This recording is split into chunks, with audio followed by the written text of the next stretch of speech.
Magandang umaga! Ito ang Buhay Pinoy. Hoy Ninong, hindi ka tamong kapitan.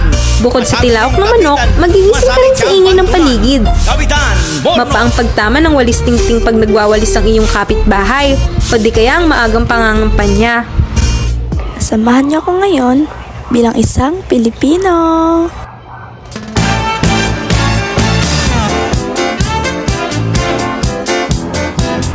Dahil sa mainit na panahon, masarap sa pakiramdam kapag ramdam natin ang presko ng umaga, lalo na kapag bagong ligo ka. Bilang Pilipino, marami tayong gampanin, kaya kailangan natin ng lakas na magtatagal buong araw. Siyempre, hindi kumpleto ang umaga kapag walang kanin.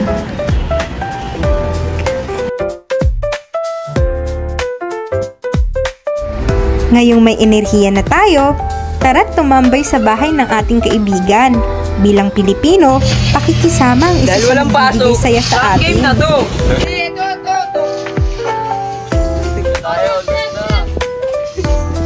Yun na. Guys, one.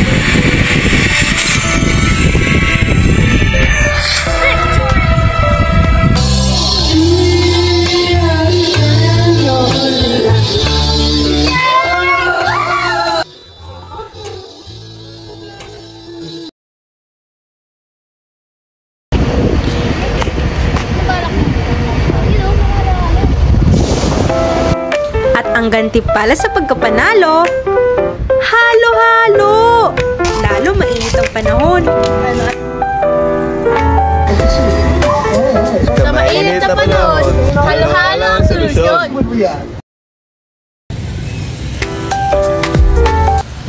At syempre, ang pananampalataya ay isang praktis na matagal nang ginawa ng bawat isa. Ito'y parte na ng ating kultura. Ang pananampalataya ay parte ng ating buhay, mas lalo na sa ating mga pagsubok.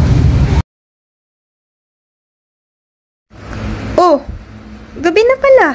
Ano pa kayang nangyari sa araw nila? Ano bang bawal magwali sa gabi? Sabi ng mga matatanda. Modern na yung mundo ngayon, pero dala pa rin natin yung mga paniniwala sa atin ng mga matatanda.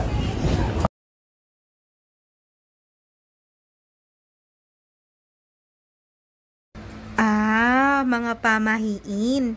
Ito rin ay isang malaking parte na ng kultura. Eto, nagdaan na naman ng araw.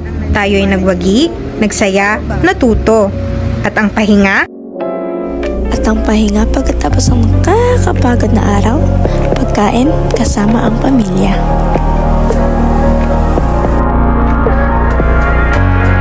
Buhay Pinoy.